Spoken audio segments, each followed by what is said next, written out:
எல்லாருக்கும் வணக்கம். இப்போது நீங்கள் ஒரு சாங் ப்ளே பண்ணல, இந்த இதயம் துடிக்கிறது நூலிடையில்னு சொல்லிட்டு. ஸோ அந்த லைன், அந்த லிரிக் மாதிரி தான் நான் இப்போ இருக்குது.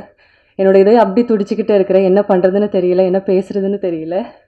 இவ்வளோ நேரம் பிளான் பண்ணிக்கிட்டு உட்காந்துட்டே இருந்தேன். ஆனால் என்ன சொல்கிறதுன்னு உண்மையாகவே எனக்கு தெரிய மாட்டேங்குது.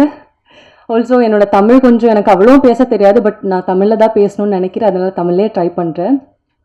First of all Gandhi Krishna sir என் மேலே இவ்வளோ ஒரு பெரிய நம்பிக்கை வச்சதுக்கு ரொம்ப ரொம்ப நன்றி. ஏன்னா நீங்கள் இல்லைன்னா என்னால் இந்த ஜான்வி கேரக்டரை பண்ணியிருக்க முடியாது. அந்த ஜான்வி கேரக்டர் என் லைஃப்பில் நிறைய விஷயங்கள் பண்ணியிருக்காங்க.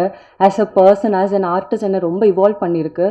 ஸோ இந்த படம் மட்டும் அப்படி அமையலைன்னா மேபி நான் இப்போவும் கேரளாவில் ஏதாவது ஒரு ப்ராஜெக்ட் பண்ணிக்கிட்டு லைஃப்பை ரொம்ப சிம்பிளாக பார்த்துக்கிட்டு போயிட்டே இருந்திருக்கலாம். ஆனால் இந்த படம் எனக்கு நிறைய சேஞ்சஸ் கொடுத்துருக்கு. சின்ன வயசுலே நிறைய சாங்ஸ் கேட்பேன், தமிழ் சாங்ஸ் கேட்பேன். ஆனால் மியூசிக் டைரக்டர்னு சொன்ன அவங்களோட வேலை என்னது அந்த மாதிரியெல்லாம் எனக்கு தெரிஞ்சதில்லை. இங்கே வந்து நம்ம படத்துக்கு ஜிவி பிரகாஷ் சார் தான் மியூசிக் பண்ண போகிறேன்னு சொல்கிற டைமில் நான் அவங்களோட ஃபுல் ஹிஸ்ட்ரி எடுத்து பார்க்கும்போது எனக்கு பிடிச்ச எல்லா சாங்ஸுமே அவங்களோடது தான். ஸோ அது எனக்கு ஒரு கைண்ட் ஆஃப் ப்ரிவிலேஜாக இருந்துச்சு. அத்தனை நாள் நம்ம தெரியாமல், அவங்க மூஞ்சி தெரியாமலே நான் அவங்களோட ஒர்க்கு, அவங்களோட டேலண்ட்டை ரொம்ப அட்மையர் பண்ணியிருக்கு. ஸோ அவங்க கூட ஒர்க் பண்ண முடிஞ்சுது. ரொம்ப பெரிய பெரிய பிளஸ்ட் மூமெண்ட்டாக பார்க்குறேன். அப்புறம் எங்களோட ப்ரொடியூசர்ஸ், அவங்க இல்லைன்னா இந்த படம் இவ்வளோ தூரம் வந்திருக்க மாட்டேன்.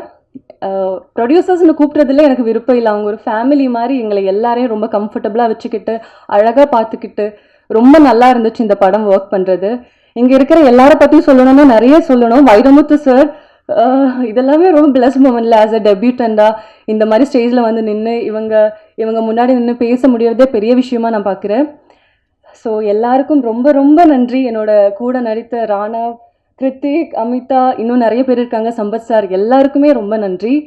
இதுக்கு முன்னாடியும் பின்னாடியும் ஒர்க் பண்ணுற எல்லாருக்குமே ரொம்ப ரொம்ப நன்றி. என்னோட லைஃப்பில் ஒரு லைஃப் சேஞ்சிங் மொமெண்ட்டாக பிரேக்ஃபாஸ்ட் எப்போவுமே இருக்கும். அப்புறம் என்ன சொல்கிறதுன்னு தெரியல. I'm so happy, overwhelmed. So thank you so much எல்லாருக்கும் வந்ததுக்கு. Thank you so much. கண்டிப்பாக வந்து படம் பார்க்கணும். உங்கள் லைஃப்பில் மேபி அந்த 2 hours நீங்கள் ஸ்பெண்ட் பண்ணுறது ஏதோ ஒரு இடத்துல நம்மளும் நம்ம லைஃப்பில் இந்த மாதிரி எல்லாம் பண்ணியிருக்க கூடாதோ, இல்லைன்னா இதுக்கப்புறம் அந்த கரெக்ட் பண்ணணும், அந்த ஒரு நினைப்பு வர்றதுக்கு நிறைய சான்சஸ் இருக்குது. ஸோ எல்லாரும் கண்டிப்பாக வந்து 24th படம் பாருங்கள். Thank you so much.